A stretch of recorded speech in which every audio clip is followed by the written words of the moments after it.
we always talk to guys at the shoot house. Like when I go all over the world, and I always say, do you ever run a scenario where the answer is don't go in? And they're like, well, no, that we don't have these shoot houses very long. They're hard to schedule. And I'm like, okay, but just so you know, sometimes the actual answer is don't go in. Yeah, we found that out. Yeah, callouts. Yeah. Now we used to do there was a leadership exercise for the Crows that we used to do, and it was just a complete reindeer game, whatever you want to call it. We would pretend like we're giving them a mission. Yeah. But it's a mission that none of it. We came up with a mission that was right on that borderline where every single instructor, and it had to be unanimous because it was the only way that it worked. Every single instructor was like, no, I would not accept the risk on that mission. There was some piece of it that we built in where, it wasn't huge, but it was enough for like a team leader worth his salt or an officer on the team would go, hey guys, no, something about this has to change because we can't do this as briefed. Yeah. But we would make the Crow tell us no, the student. Yeah. And it was the hardest thing. It would screw them up every time. They were like, well, if we could do this, we would just be like, no, this is a no.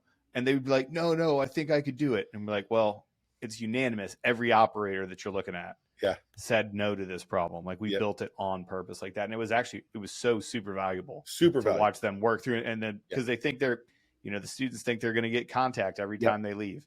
Every time they jump is going to be, something. Every time that they go into the shoot house, they're going to go shoot something. And that's not the way it is.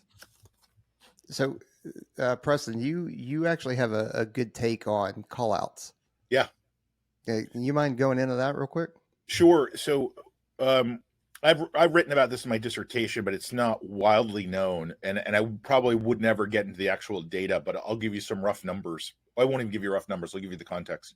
So, in our lifetime, there is one defining moment, and that's 9/11. And generationally, even more than the post-COVID generation, the pre-9/11 generation and post-9/11 generation were the most diverse split in military special operations in our lifetime and many others. And so what was happening overseas in 2003 and 4 and 5 was the Israelis had let the teams know that rushing into a house to do rapid, hostage rescue or hasty or whatever you want to call it, it was dangerous because the bad guys had seen the movies too. And a lot of guys were dying going in the fatal funnel. And the Israelis were like, dude, what are you doing? You guys own the sky, you own the land, just surround the building and call them out. Except all the teams were like, nah, that's cowardly. We wouldn't do that. I don't know. We're Americans. Like, we invented this. You guys can shut up. What do you Israelis know? Et cetera, et cetera, et cetera. And what was interesting was it wasn't a strategic problem. It was a cultural problem, right?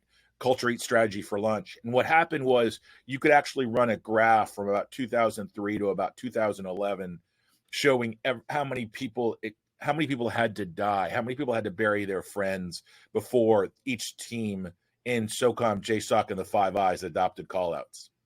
And you could actually measure it. It had everything to do with culture and nothing to do with strategy or tactics. Well, culture and ego. Right. Yeah.